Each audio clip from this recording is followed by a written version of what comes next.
Okay, the number 2 prospect that we're going to talk about is Chet Holmgren. Mm. And Matt Pennie knows Chet's game better than Little. anyone, probably in the public sphere. You've seen Chet more than anyone in the public sphere for sure. What do you think is the best fit for him moving forward? I think it's Oklahoma City Thunder, who have the second pick in the draft. Okay, why? The developmental timeline is the first thing, because you go there and it's patience and it's repetition over the immediacy of production.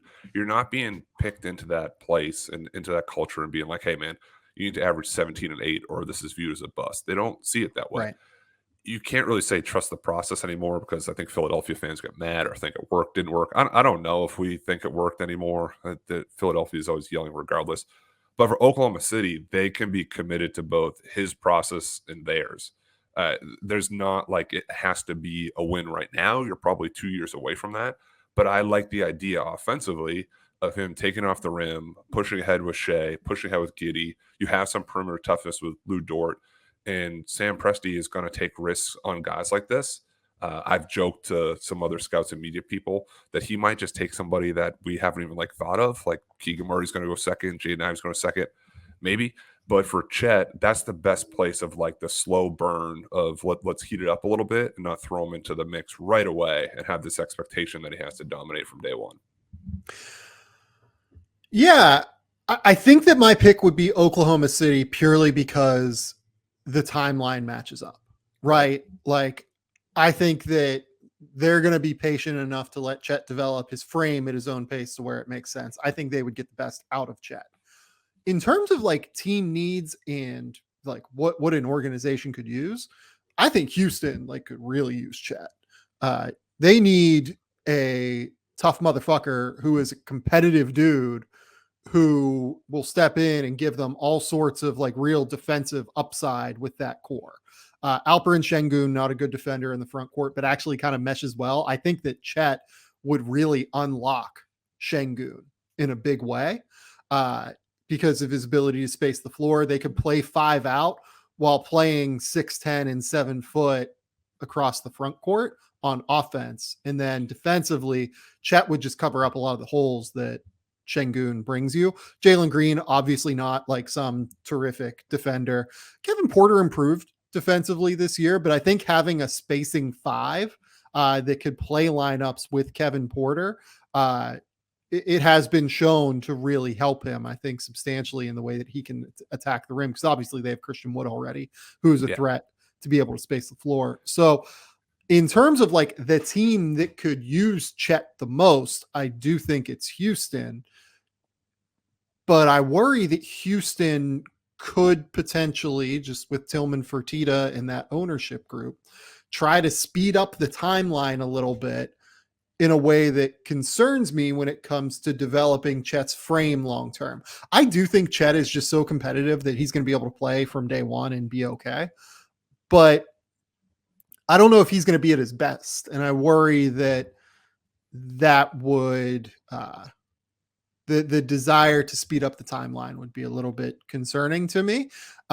In that vein, I do think that Oklahoma City, who also needs a center, also needs a defensive centerpiece next to Shai Gilgeous-Alexander and Josh Giddey, I think that their willingness to take this a little bit more slowly, develop it a little bit more patiently, probably makes it a little bit better of a fit for Chet as the player. And then they also have a real need for him. And he fits the scheme they want to play. They want to play 5 out. They want to be able to shoot, space the floor from the 5 position, as we've seen with guys like Isaiah Roby sliding down to the 5. I think Chet is probably the best fit for Oklahoma City. And I think Oklahoma City is the best fit for Chet Holmgren. It seems like a town and a fan base that would embrace him too, because he had the halfway thing with Poku and see how it works out. And I don't know if you saw the clip that made its rounds when a reporter asked Chet, who's the best player in the NBA? And he paused for a second. And he goes, me in 2 months. And just deadpan. And that's one, his personality, but 2, he believes it. Not even from a cocky perspective. He doesn't know that he's 195 pounds, but he's going to work on his body. I know Now all the frame stuff is like popping up for like the 5th time, like heavily, like the wave is back. Like, I don't know, the frame, like we've discussed this ad nauseum. You believe it or you don't. I believe he's going to fill out. I believe that he's going to be a really good pro. I take him 1. I like with Oklahoma City. So if he goes 2, he goes 3. We just outlined 2 really good landing points for him too. Yeah, I keep going back and forth again on him and Oh, Jabari. oh God, I can't. It's going to be one of the two for me at number 1. I'm not sure which one, but I think they're both so good at this. I think that they are both such interesting players in such divergent ways with their games, because Jabari, I think, has a chance to be a really high level scorer, like a legit 25 point per game scorer if it all breaks right. I think Chet's value is a little bit more. It's a That's little the bit more on the swing. margins. Yeah, Like that's the it's swing, right? It's like these are the ones we try to go for. It is like yeah, how safe do you want to play it? Like and, Oklahoma and a City was thing first. I that think they still would probably go Chet. Maybe I'm wrong. Maybe Chet goes 5th. What do I know anymore? who But like knows, right? these are what is that? Who knows, right? Right. Like we don't Like I know. was, and this is just me because I'm messed up. I'm on the plane. And I'm just like, maybe I'm just all wrong. Maybe the top 5 is just like the tankathon button. I just got to like jumble it up. If you Yeah, told me Jaden Ivey's the best in this class in 5 years, I'd say maybe. You told me Chet, yeah, Jabari, and now an easy segue, the guy we're about to talk about. I'm like having second thoughts about Paulo Banchero. Have I just been like too critical this whole time? This guy's like plot him in right now. Day 1, he's going to get you 18 points a game. Why are yeah. we overthinking this? That's possible too. Yeah. And like with Jabari as well, or with Chet, I'm sorry. A thing that I really truly keep thinking about with Chet is this idea that the best players in the NBA, they very rarely have comparables, right? Yeah, Like it's a good you point. very rarely can point to someone, even back when they were prospects, right? And you go, oh, that's who they were like, right? LeBron is different. Like you can go LeBron, like there's some Magic Johnson there, but someone like Giannis Antetokounmpo, like he doesn't really have a precedent, right?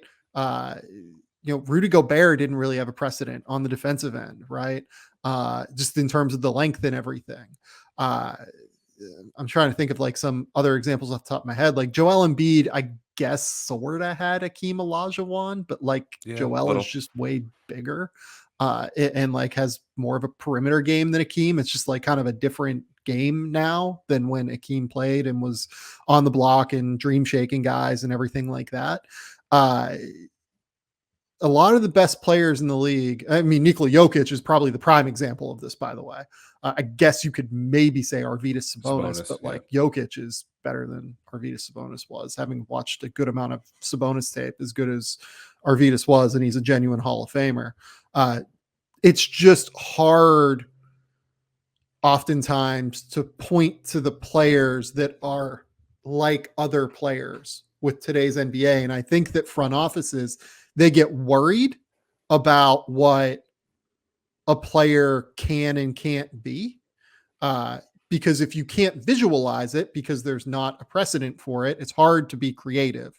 It's harder to be creative than it is to fit something into a tight box, right?